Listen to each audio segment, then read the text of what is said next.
फिर आपकी हवाएं कितनी टाइप की होती है, जेट स्ट्रीम क्या होता है। तो कुल मिला के insulation, radiation, albedo, layers, temperature वाली चीजें, प्रेशर की चीजें, हवाएं की चीजें, सब कुछ आप यहां पर दोस्तों देखोगे बहुत अच्छे से। ये सारी चीजें हम पढ़ते हैं अपने क्लाइमेटोलॉजी। सो ऐसे ही हमारे दोस्तों अलग अलग सेक्शन होते हैं इन ज्योग्राफी। जैसे फॉर एग्जांपल एक आपका हो गया क्लाइमेटोलॉजी, राइट। एक आपका हो गया ओशनोग्राफी, जहां आप ओशन के बारे में पढ़ोगे। आज आप पढ़ रहे हो क्लाइमेट के बारे में, ओके। ऐसी हमारी ओशन की चीजें होंगी। ऐसी आप देखोगे एक टॉपिक आपका होता है वेदरिंग, है ना। बहुत उस टॉपिक को लोग छोड़ के जाते हैं, लेकिन क्वेश्चन बिल्कुल आता है वहां से, राइट। और इतनी मजेदार चीजें मैं आपको पढ़ाऊंगा ना भाई, कि एक रॉक पड़ी हुई है, एक पड़ी है रॉक, पड़ी हुई रॉक आई और अपने आप टूट गई, राइट। तो इस रॉक को तोड़ने में किसने किसने रोल प्ले किया है, राइट, वो चीजें भी हम लोग पढ़ते हैं। तो ज्योग्राफी सब्जेक्ट हम स्टार्ट करने वाले हैं, राइट। मैं आपको बिल्कुल ये एक लाइन से वैसे नहीं पढ़ाने वाला कि पहले मैं आपको ये सिखाऊं लैटिट्यूड क्या होता है, लॉन्गिट्यूड क्या होता है, राइट। आप एक कंपिटिटिव एग्जाम की तैयारी करने आए हो, आप बोर्ड एग्जाम देने नहीं जा रहे हो। मैं आपको ऐसे पढ़ाऊंगा जो आपके लिए इंपॉर्टेंट होगा, राइट। मतलब पूरा पढ़ेंगे ज्योग्राफी, लेकिन उस ऑर्डर में पढ़ेंगे, राइट, जिस तरीके से आपको बेहतरीन समझ में आएगा, ठीक। खाली वो सिलेबस खत्म करने के उसमें नहीं पढ़ेंगे, पढ़ेंगे हर एक चीज। आप लैटिट्यूड लॉन्गिट्यूड भी पढ़ोगे, डेट लाइन भी पढ़ोगे, लेकिन मेरा पर्सनल फेवरेट होता है कि मैं स्टार्ट करूं क्लाइमेटोलॉजी से, क्योंकि हम आसपास देख रहे हैं आजकल बारिश का मौसम है, राइट। तो आप इन सब चीजों को लिंक कर पाए। सो जय हिंद। टाइम मत देखना, राइट। थोड़ा मैंने लेट भी आपको बुलाया था, ओके। तो टाइम में मत देखना, एक बार बस मुझे और कंफर्म कर दो if I am audible to all of you.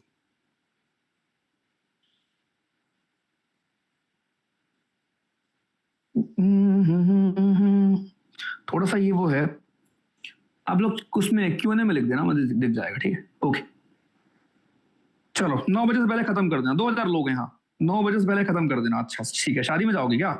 चलो शांत, एकदम शांत हो गए आप, सुनना, ठीक है। एकदम मेरे भाई शांत होकर बस मेरी बात सुनना, ठीक है। एकदम शांत होके मेरी बात सुनना। चलो शुरू करते हैं। तो पहले एक दो चीज, बेसिक चीज, राइट। जब भी हम क्लाइमेटोलॉजी पढ़ते हैं, एक चीज बेसिक ध्यान रखना है कि यहाँ पर क्लाइमेटोलॉजी में आपका एक होता है हमारा, राइट, कि जहां पर गर्म एरिया होता है। फॉर एग्जांपल अगर कोई एरिया आपका वार्म एरिया है, अगर कोई रीजन वार्म रीजन है, जहां पर क्या होता है, वार्म रीजन में क्या होगा, वार्म रीजन में आपकी भैया गर्मी होगी, राइट। तो गर्मी में क्या होगा, आपके जो गैसेस के पार्टिकल होते हैं वो ऊपर उठते हैं, राइट। यानी कि गर्मी में आप इमेजिन करो ये सरफेस है, ये जमीन है हमारी, जमीन पर अगर गर्मी पड़ रही तो उसमें क्या होगा, उसमें जो नीचे के गैसेस के पार्टिकल होंगे वो उड़कर ऊपर पहुंच जाएंगे, वो उड़कर ऊपर पहुंच जाएंगे, राइट, ऊपर पहुंच जाएंगे। नीचे के गैसेस के पार्टिकल उड़कर ऊपर पहुंच जाएंगे। तो ये चीज याद रखना है कि दैट मीन्स कि नीचे जहां पर गर्म एरिया होता है वहां नीचे बनता है लो प्रेशर और ऊपर जाके बनता है हाई प्रेशर। यानी गर्म एरियाज में नीचे बनता है लो प्रेशर और ऊपर का मतलब हो गया 10-12 किलोमीटर ऊपर, 10 से 12 किलोमीटर ऊपर जाकर बनता है आपका हाई प्रेशर। सिमिलरली जो ठंडे एरियाज आपके होंगे, जो एकदम कूल एरियाज होंगे, राइट, वहां पर क्या होगा।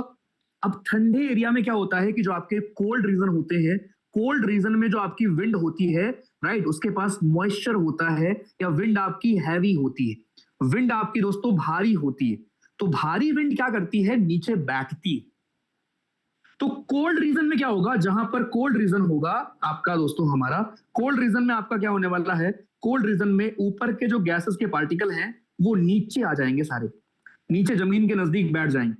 इसका सिंपल मतलब है कि जमीन पर दोस्तों बन जाएगा हाई प्रेशर और 10-12 किलोमीटर ऊपर बना होगा लो प्रेशर, राइट।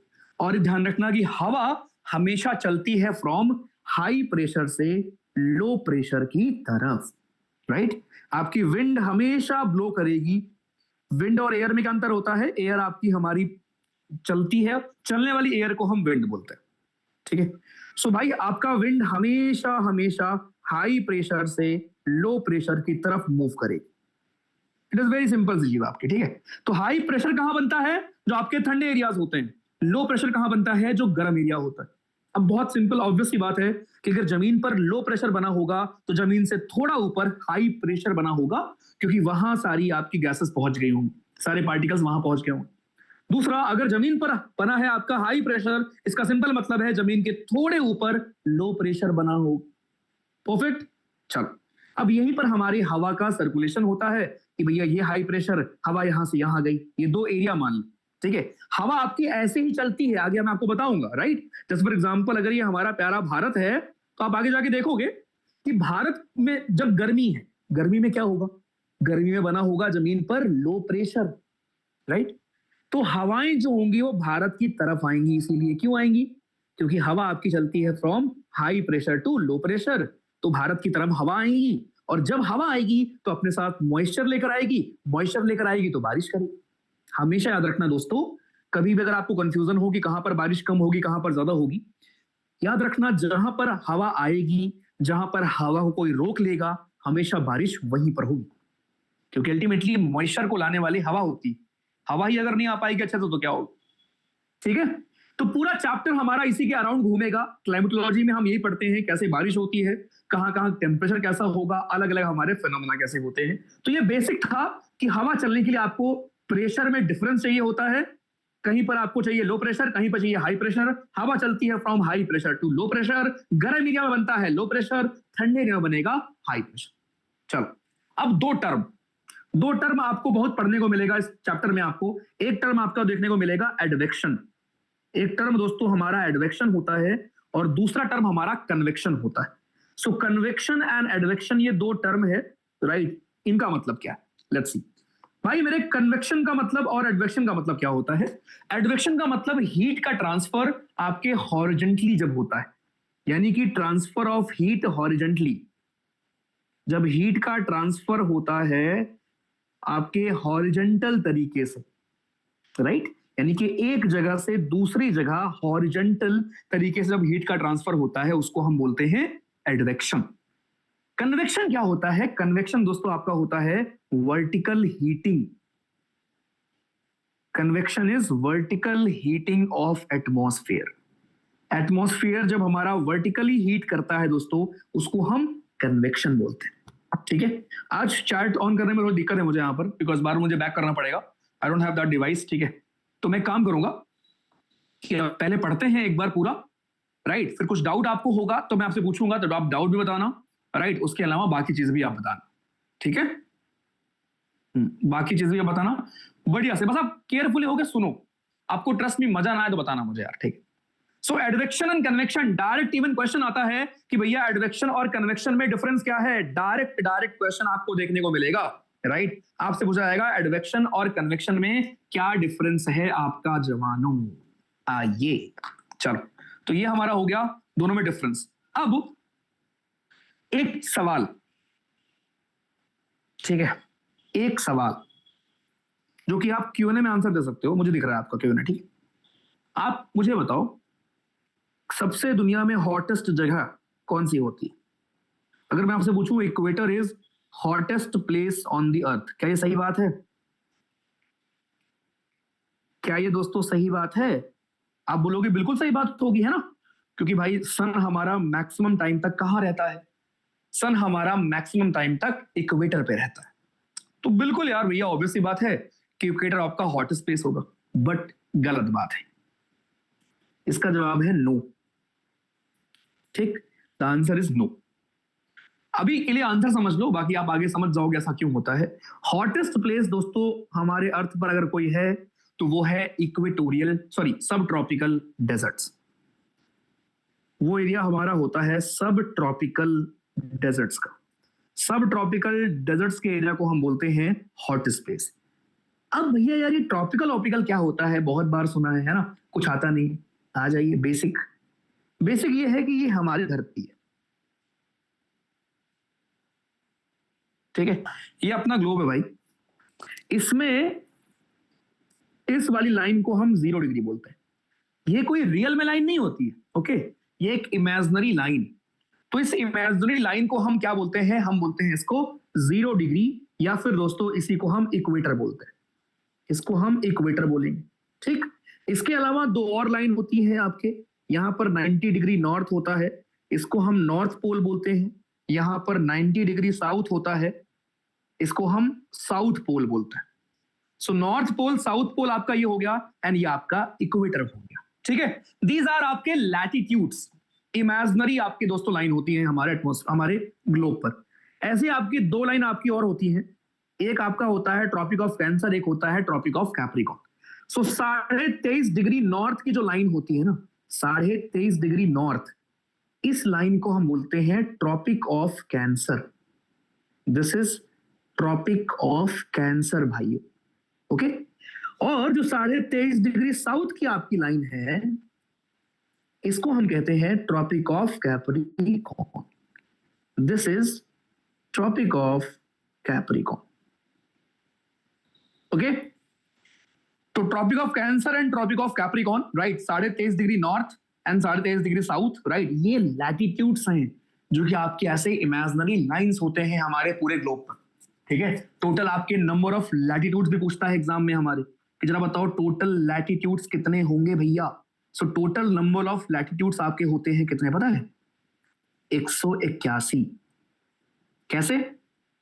देखो, 1 डिग्री नॉर्थ से लेकर 90 डिग्री नॉर्थ तक 90 आपके ये हो गए, 1 डिग्री साउथ से लेकर 90 डिग्री साउथ तक 90 आपके ये हो गए, और 1 0 डिग्री। तो टोटल कितना हो गया? टोटल हमारा हो गया 181 लाइंस, राइट। वन या आपके बोल सकते हो एंगल, राइट। टोटल एंगल हमारे 181 होते हैं, लाइंस तो 179 होती है, 2 कम होती है। परफेक्ट। तो ये बेसिक है, हम सबको आता है, लेकिन स्टिल, राइट, स्टिल सबको, कुछ लोगों को नहीं भी आता होगा तो उनके लिए। चलो भाई, ठीक है। अब सुनना, यानी मेरे भाई यहां से, अबे ये इरेजर कहां से आ जाता है बीच में इसमें यानी कि इसका मतलब ये हुआ कि यहां से लेकर यहां तक का जो पॉइंट है, इस पॉइंट को दोस्तों हम लोग ट्रॉपिक्स के नाम से जानते हैं। इसको हम लोग ट्रॉपिक्स बोलते हैं या फिर ट्रॉपिकल एरिया बोलते हैं। ये हमारा ट्रॉपिक्स है, ये हमारा ट्रॉपिकल एरिया है। आगे जाकर मैं आपको क्लाइमेट पढ़ाऊंगा तो आप देखोगे कि ट्रॉपिकल एरिया का क्लाइमेट अलग होता है, राइट। उसके बाद यहां से लेकर 66.5 डिग्री तक, यहां से लेकर आपका 66.5 डिग्री तक का जो लाइन होती है दोनों हेमिस्फीयर में, इस एरिया को आप बोलते हो टेम्परेट एरिया। इसको आप टेम्परेट एरिया भी बोलते हो या फिर एक्स्ट्रा ट्रॉपिकल एरिया भी आप इसको कहते हो। So this is temperate area और एक्स्ट्रा ट्रॉपिकल एरिया। परफेक्ट। चलो, सो भाई ये आपका यहां से लेकर यहां तक ट्रॉपिकल एरिया होता है। और एक और चीज ध्यान रखना, आपका जो सन होता है ना, सन पूरे साल में यहां से लेकर यहीं तक घूम रहा होता है। यानी कि ट्रॉपिक ऑफ कैंसर से लेकर ट्रॉपिक ऑफ कैप्रिकॉर्न के बीच में ही सन हमारा पूरे साल घूम रहा होता है, उसके बियॉन्ड सन नहीं जाता है। ठीक है जी, चलिए। तो ये तो आपका बेसिक हो गया कि भाई आप ध्यान रखना कि ग्लोब हमारा होता है, ग्लोब में इक्वेटर होता है, 0 डिग्री लाइन को हम इक्वेटर बोलते हैं, ठीक है। ट्रॉपिक ऑफ कैंसर होता है, ट्रॉपिक ऑफ कैप्रिकॉर्न होता है, उसके ऊपर ये एक पॉइंट होता है, ये आपका हमारा एक लैटिट्यूड है, ये एक लैटिट्यूड है। अब यहां से लेकर 23.5 डिग्री नॉर्थ से लेकर यहां तक का पॉइंट कहलाता है आपका ट्रॉपिकल एरिया, उसके बियॉन्ड कहलाता है टेम्परेट एरिया। ठीक है जी, ये बेसिक याद रखना। अब सन आपका मैक्सिमम टाइम तक इक्वेटर के ऊपर होता है, तो जनरली लोग ये अज्यूम कर लेते हैं, जो क्वेश्चन मैंने आपसे पूछा कि दुनिया में सबसे गर्म जगह कौन सी है, लोगों को लगता है कि फिर तो इक्वेटर होगा, क्योंकि जहां पर सन होगा ऑब्वियसली बात है वो आपका ज्यादा गर्म होगा भाई। लेकिन एक्चुअल में ऐसा नहीं। एक्चुअल में क्यों नहीं है? क्योंकि जब आप पूरी क्लाइमेटोलॉजी पढ़ लोगे तो आपको समझ में आएगा, जहां जितनी ज्यादा गर्मी होगी वहां उतनी ज्यादा बारिश होगी। जितनी बारिश होगी भाई, ऑब्वियसली बात है टेम्परेचर उतना ठीक ठाक रहेगा, बैलेंस रहेगा। तो भले इक्वेटर पर सन आपका मैक्सिमम टाइम तक रहता है, फिर भी equator is not the hottest place on the earth. Hottest place आपका अर्थ में होता है सब ट्रॉपिकल डेजर्ट का जो आपका एरिया होता है। इसी इक्वेटर के ऊपर जो यहां का एरिया है, इधर डेजर्ट हमारे खूब सारे हैं, राइट। तो वो डेजर्ट जो आपके खूब सारे हैं सबसे गर्म वो होते हैं। इट इज नॉट इक्वेटर, क्योंकि इक्वेटर में हर दिन शाम को बारिश होती है। अब ज्योग्राफी रुको, तो मतलब आगे जब मैं आपको पढ़ा रहा हूँ ना क्लाइमेट के बारे में, ठीक है, जब मैं आपको क्लाइमेट के बारे में पढ़ा रहा हूँ आप देखोगे कि जो हमारे इक्वेटर होता है, राइट, वहां कितनी बारिश होती है। ठीक है, वहां इतनी बारिश होती है कि इतना वेजिटेशन आपको देखने को मिलेगा। आई एम श्योर आप लोगों ने सुना होगा अमेजन रेन फॉरेस्ट के बारे में, नहीं सुना तो मैं सब सुनाऊंगा तुम्हें। इतनी बारिश भाई होती है कि वहां पेड़ पौधों में कंपटीशन होता है कि कौन ज्यादा बड़ा हो जाएगा। इसीलिए आप देखोगे, कभी भी अगर देखोगे इक्वेटर के आसपास जो पेड़ होते हैं ना, या आप अमेजन रेन फॉरेस्ट अगर कभी देखोगे, वहां के पेड़ों की हाइट बहुत ज्यादा होती है। वहां छोटे पेड़ सर्वाइव ही नहीं कर पाते। पता है क्यों? क्योंकि पेड़ को खाना बनाने के लिए चाहिए होता है सनलाइट। और इतना डेंस फॉरेस्ट वहां पे होता है, इतना डेंस कैनोपी होता है, उसको कैनोपी बोलते हैं। जो ऊपर आपका फॉरेस्ट एकदम घना घना फॉरेस्ट होता है ना, उसको कैनोपी बोलते हैं। तो इतना कंपटीशन होता है जंगलों में आपस में, पेड़ों में आपस में कंपटीशन वहां भी है। खाली तुम ही कंपीट यहां नहीं कर रहे हो, और उनका कंपटीशन सर्वाइवल का है। अगर पेड़ की हाइट वहां पर कम हो जाए ना, वो खत्म हो जाएगा, मर जाएगा, क्योंकि सनलाइट मिलेगी ही नहीं। इतना घना जंगल होता है क्योंकि बारिश बहुत होती है। जब बारिश बहुत होगी तो वेजिटेशन बहुत ज्यादा होगा, वेजिटेशन बहुत ज्यादा होगा तो बड़े बड़े जंगल होंगे, बड़े बड़े जंगल होंगे तो फिर बहुत सारे पेड़ होंगे, बहुत सारे पेड़ होंगे, आपस में कंपटीशन होगा। कंपटीशन किस चीज का होगा? सनलाइट का। तो ऊपर भागेंगे पेड़, तो जो पेड़ ऊपर निकल गया वो बच जाएगा, नीचे वाले पेड़ खत्म हो जाएंगे। इसीलिए एक खासियत है कि इक्वेटर के आसपास के पेड़ लंबे होते हैं, खासकर रेन फॉरेस्ट बहुत घना होता है, डेंस कैनोपी होती है, छोटे पेड़ वहां पर सर्वाइव नहीं कर पाते। एग्जाम में क्वेश्चन पूछता है। इंटरेस्टिंग लगा क्या? समझ में आया क्या? ये सब टॉपिक्स हम आगे पढ़ेंगे। गुड गुड, सीखा। वर्षा, अंशिका, अनुराग जी, बढ़िया, ग्रेट। मुझे फील हो रहा है आप सच में मेरा ज्योग्राफी अच्छा, ऑब्वियसली अच्छा कर देंगे भाई। फ्लड भी आती है प्रांजल, वहां अपने को क्या करना है यार? यार मेरी राइटिंग यहाँ बेटर बन रही है क्या आईपैड में? तो तुम्हारे कहने का मतलब यह है कि मेरी राइटिंग वहां अच्छी नहीं बनती थी? तेरा मारूंगा ना। तुम्हें यह कहना चाहिए कि भैया आप कहीं लिखो अच्छा ही लिखते हो। चलो आ जाओ, बट इसमें लिखने में ज्यादा मजा आ रहा है ऑनेस्टली बताओ तो। ठीक है भाई, तो ये बहुत बेसिक चीज मैंने आपको बताई, और मैंने केवल आपसे एक क्वेश्चन पूछा था, ऑन दैट बेसिस मैंने आपको एक चीज बताई है। ठीक है, चलो जी। अब कुछ चीजें, क्योंकि हर एक चीज सन से जुड़ी हुई है, राइट भाई? फूड चेन भी अगर आप देखोगे ना, बिना सन के कुछ नहीं हो पाएगा। हम लोग की भाई कुछ बस की नहीं है। हम लोग सरवाइव कर पाते हैं, बिना सन के कुछ है ही नहीं भाई। सन इज द अल्टीमेट सोर्स। चाहे प्लांट को सरवाइव करना हो, प्लांट को खाना बनाना हो, वो सन के बिना नहीं हो सकता। और अगर प्लांट्स नहीं होंगे तो हम नहीं होंगे। इसका मतलब सन सबसे इंपॉर्टेंट है, राइट? तो वहीं से हम अपना पढ़ाई स्टार्ट करेंगे। चलो, नंबर वन चीज है सोलर रेडिएशन क्या होता है, सन का रोल क्या होता है। ठीक है, सन का रोल और सोलर रेडिएशन। तो इसके लिए पहले मैं बताता हूं लिख कर, ड्रॉ करके, उसके बाद थोड़ा इस पे आएंगे। ठीक है, और यहां से खूब क्वेश्चन मैं आपको दिखाऊंगा सीएससी के एंड बाकी एग्जाम्स के। देखो भाई, ये हमारा सन है, दिस इज हमारा सन। ठीक है, सन से क्या होती है? सन से आती है लाइट। सन से मान लो लाइट आ रही,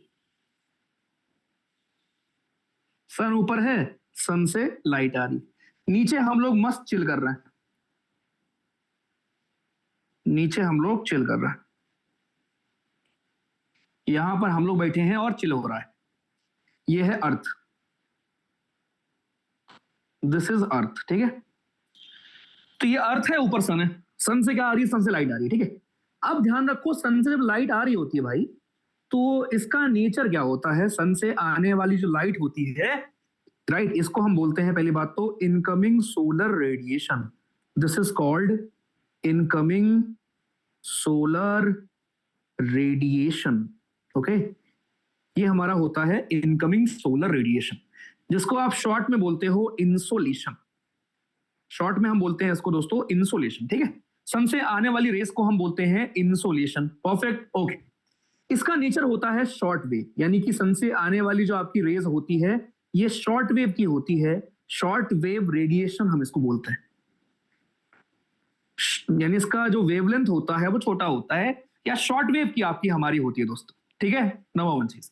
नंबर टू चीज, अब सन से जो लाइट आपकी आ रही होती है, इसको आपको पता है 8 मिनट, राइट, 20 सेकंड लगता है, ये आप जानते हो। ठीक है, रास्ते में बहुत सारी गैसेस हैं, बादल होते हैं, राइट? रास्ते में ट्रैप करने के लिए बहुत लोग होते हैं जो उसको रोकते हैं।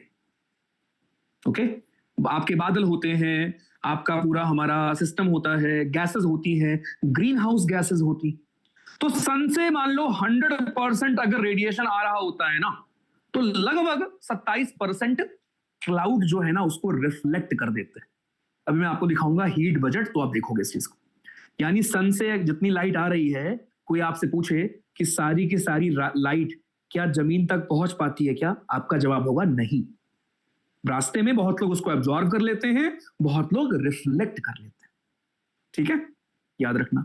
तो अप्रोक्सीमेटली अगर आप देखोगे तो अप्रोक्सीमेटली 50% के आसपास आपकी लाइट पहुंच पाती है जमीन पे, जिसको जमीन एब्जॉर्ब करती है। अप्रोक्सीमेटली 50-51% के आसपास लाइट होती है जिसको जमीन एब्जॉर्ब करती है। बाकी लाइट्स को कुछ एटमॉस्फेयर एब्जॉर्ब कर लेगा, क्लाउड वापस भेज देंगे, स्पेस में फैल जाएगी, है ना। तो ये सब चीजें भी आपकी हमारी होती हैं। चलो वापस आते हैं इस टॉपिक पर। तो सन से मान लो लाइट आ रही है, लाइट का नेचर क्या होता है, शॉर्ट वेव रेडिएशन हम इसको बोलते हैं, शॉर्ट वेव इसका नेचर होता है। ठीक, रास्ते में इसको गैसेस मिलती हैं, कौन सी, ग्रीन हाउस गैसेस। रास्ते में इसको मिलती हैं ग्रीन हाउस गैसेस।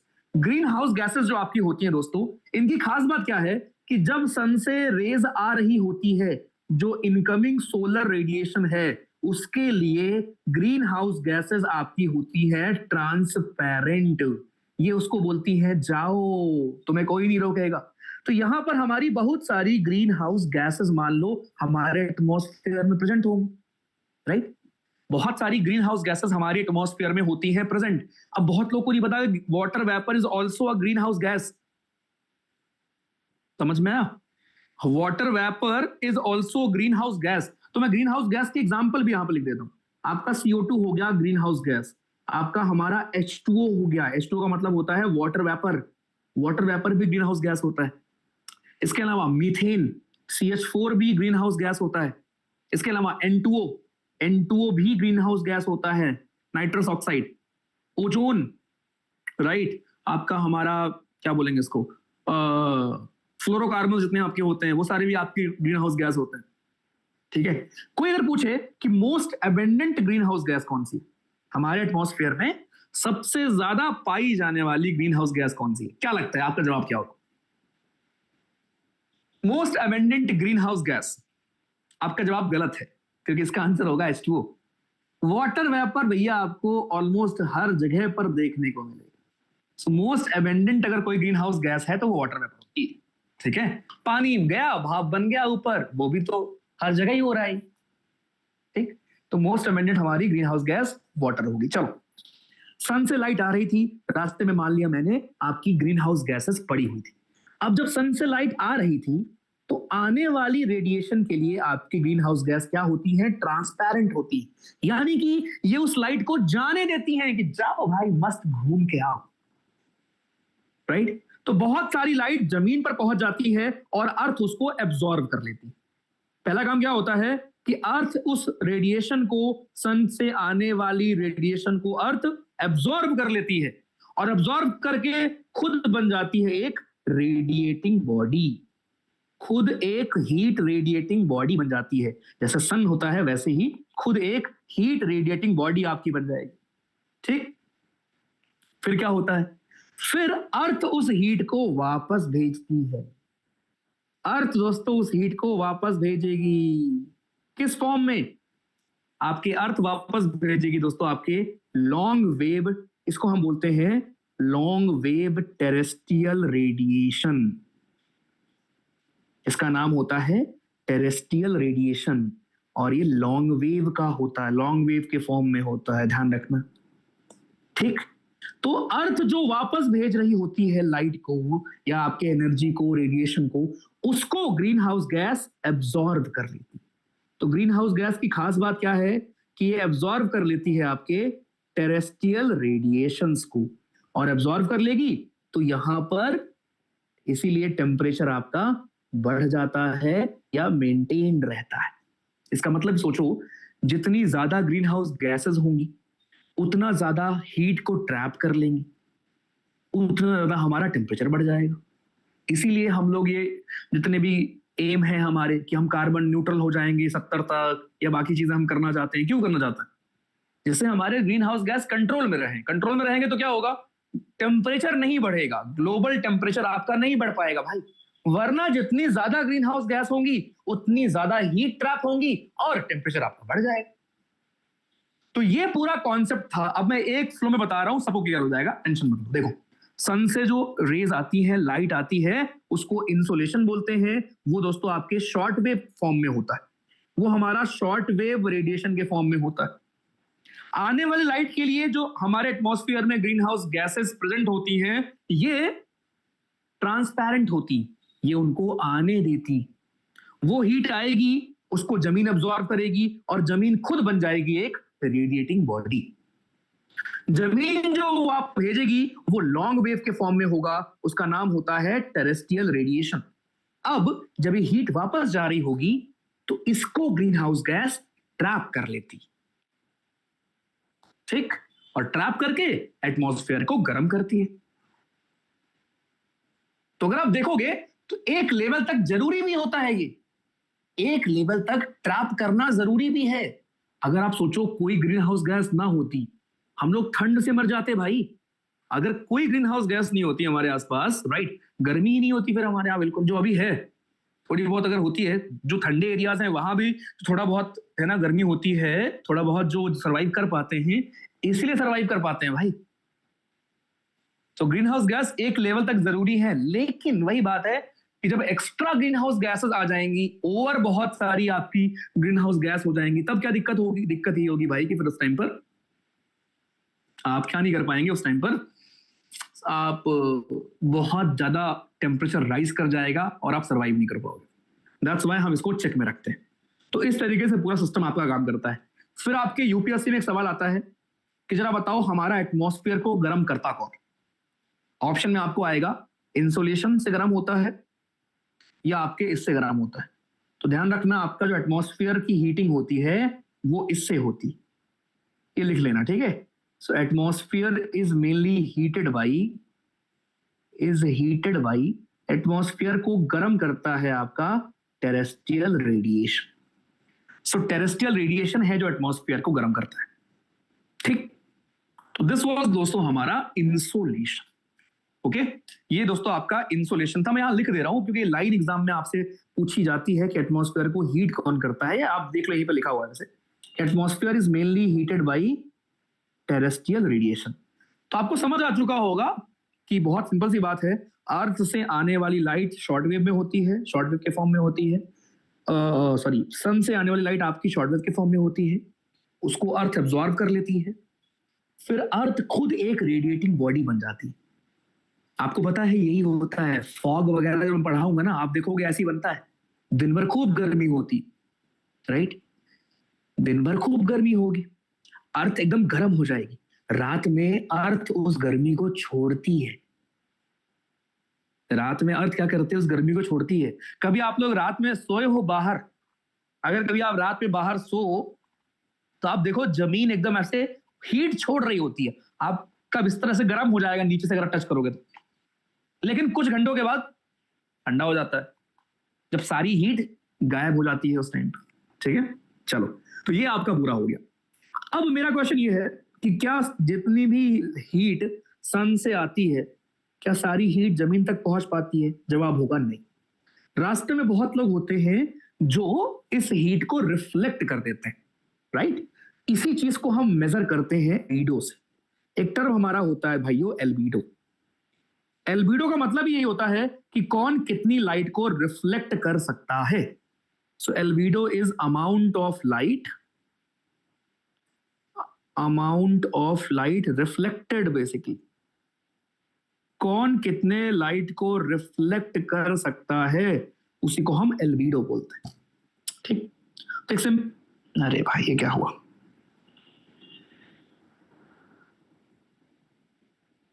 एक सिंपल ट्रिक ये होता है आपका भाइयों, एक सिंपल ट्रिक आपका ये होता है हमारा कि जो चीज जितनी ज्यादा सफेद होगी उसकी एल्बिडो उतनी ही ज्यादा होगी, ठीक है। जो चीज जितनी ज्यादा व्हाइट होगी, व्हाइट चीजों का एल्बिडो आपका ज्यादा होगा एज कंपेयर टू ब्लैक चीज। तो बताओ तुम्हारा एल्बिडो कम होगा ज्यादा होगा? व्हाइट जितनी जो चीज सफेद होगी उसका एल्बिडो भाइयों उतना ही ज्यादा होगा। तो आपका एल्बिडो कैसा होगा? ज्यादा होगा, कम होगा तुम्हारा, मीडियम है तुम्हारा? रेसिस्ट कमेंट हो गया। अबे रेसिस्ट कमेंट क्या है, पढ़ा रहा हूं तुम्हें, पूछ रहा हूं मैं, बड़े आए तुम। नेगेटिव होगा तुम्हारा भाई, मेरा भी नेगेटिव है, मेरा तो मतलब माइनस में है, बहुत ज्यादा और ज्यादा तुमसे भी ज्यादा होगा। शांतनु सब सिखा दूंगा आपको, एप्लीकेशन में आप सीख लोगे। ठीक है, E20 फ्यूल, अरे भाई पढ़ो यार, तुम लोग क्या बातें कर रहे हो, E20 और ये वो, अभी जिस टॉपिक पे है उसमें E20 कहां से आ गया। चलो, तो सफेद चीजों का एल्बिडो दोस्तों आपका ज्यादा होगा। अब इस एल्बिडो का ना ऑर्डर ध्यान रखना, वेरी वेरी इंपॉर्टेंट, राइट। तो पहली चीज, आपका जो फ्रेश स्नो होता है, फ्रेश स्नो, फ्रेश स्नो का एल्बिडो सबसे ज्यादा होगा। तुरंत अगर कहीं पर बर्फबारी हुई है तो उसका एल्बिडो मैक्सिमम होगा। इसके बाद जो आपके थिक क्लाउड होते हैं, मोटे क्लाउड होते हैं, इनका एल्बिडो होगा सबसे ज्यादा। इसके बाद तीसरा, तीसरा आपका दोस्तों हमारा, दोस्तों ध्यान रखना, राइट, एक चीज, राइट, कि सफेद चीज वाली चीज आप कर लोगे, लेकिन बादल में एक चीज ध्यान रखना कि हमारे बादल के टाइप में आपको आगे पढ़ाऊंगा। बादल, एक ऊपरी हमारे बादल होते हैं और एक नीचे वाले बादल होते हैं। तो जो लोअर क्लाउड होता है ना, लोअर क्लाउड, लोअर क्लाउड का एल्बिडो दोस्तों ज्यादा होता है as compare to higher cloud. Lower cloud का एल्बिडो ज्यादा होगा हायर क्लाउड के रिस्पेक्ट में। ठीक है, चलिए, तो फ्रेश स्नो हो गया हमारा, थिक क्लाउड हमारा हो गया, राइट। इसके बाद डेजर्ट, ये चीज बड़ी सरप्राइजिंग होती है, मतलब पानी से ज्यादा एल्बिडो डेजर्ट का होता है भाई। पानी बहुत बाद में आता है, ठीक है। सो आपका fresh snow, thick clouds, right, desert हो गया, सैंड हो गया, इनका एल्बिडो बहुत ज्यादा होगा क्योंकि इनमें भी रिफ्लेक्टिंग चीजें होती हैं आपकी, ठीक है। इसके बाद आपके ग्रास, घास, सो ग्रास हो गया हमारा, ठीक है। आपके क्रॉप्स हो गए, फसल हमारी हो गई, ठीक है। इसके बाद ग्रास क्रॉप हो गई, और फॉरेस्ट, जंगल हो गए। जंगल भी बहुत सारी लाइट को क्या करता है, रिफ्लेक्ट करता है, ठीक है। देन फिर दोस्तों आपका आता है ओशन, ओशन या पानी, ओशन या पानी, ठीक है। ओशन या पानी आपका दोस्तों उसके बाद आता है। तो यहां से सरप्राइजिंग चीज नोट करने के लिए क्या थी, यूपीएससी का ट्रैप यहां से क्या होगा आपके लिए, यूपीएससी ट्रैप्स यहां से दोस्तों क्या हो सकते हैं आपके लिए, यूपीएससी के ट्रैप्स आपके लिए ये हो सकता है यहां पर कि जो एल्बिडो होता है डेजर्ट का, वो आपके ओशन से ज्यादा होता है। ये बात ध्यान रखना, albedo of your desert is more than that of water या ओशन, और लोअर क्लाउड का एल्बिडो हायर क्लाउड से ज्यादा होता है। तो एल्बिडो का मतलब ये था कि कौन कितनी लाइट को रिफ्लेक्ट कर सकता है। मतलब भाई, सन से जो लाइट आ रही है, ये लाइट जमीन पर पहुंचने के पहले ही बीच में बादल मिल गए, बादल ने इसको रिफ्लेक्ट कर दिया। बीच में जंगल मिल गए, बीच में आपका पेड़ मिल गया, पेड़ ने इसको रिफ्लेक्ट कर दिया। समझ गए, तुम मिल गए खड़े हुए, तुमने भी लाइट को क्या किया, रिफ्लेक्ट कर दिया। ओके, ये होता है एल्बिडो। तो albedo is that amount of light कि कौन कितनी लाइट को करता है रिफ्लेक्ट। मैं आपको सारे पीवाईक्यू कराऊंगा एक लाइन से, लास्ट 5-7 सालों के, इन ऑफ एवरी सिंगल एग्जामिनेशन आपके। इवन मैं आपको सीएससी के भी क्वेश्चन दिखाऊंगा, टेंशन नहीं लेना, ठीक है। ज्योग्राफी में, क्योंकि ज्योग्राफी में मेन दिक्कत होती है कुछ लोगों को लैंग्वेज की, कुछ लोगों को एप्लीकेशन नहीं आता कि कैसे हमें एक्चुअल में भैया क्वेश्चन सॉल्व करना होता है, ठीक है। सब सीख जाओगे आप, लेकिन पहले पढ़ो। तो पहले आप पढ़ने में फोकस कम करते हो, आपको होता है सीधे पीवाईक्यू दिखाओ। अरे पहले पढ़ो, पढ़ने में ध्यान लगाओ, ठीक है। चलो भाई, ठीक है। तो fresh snow, thick cloud, desert, grass, forest, ocean, ये ऑर्डर है आपके एल्बिडो का। एंड ये ट्रैप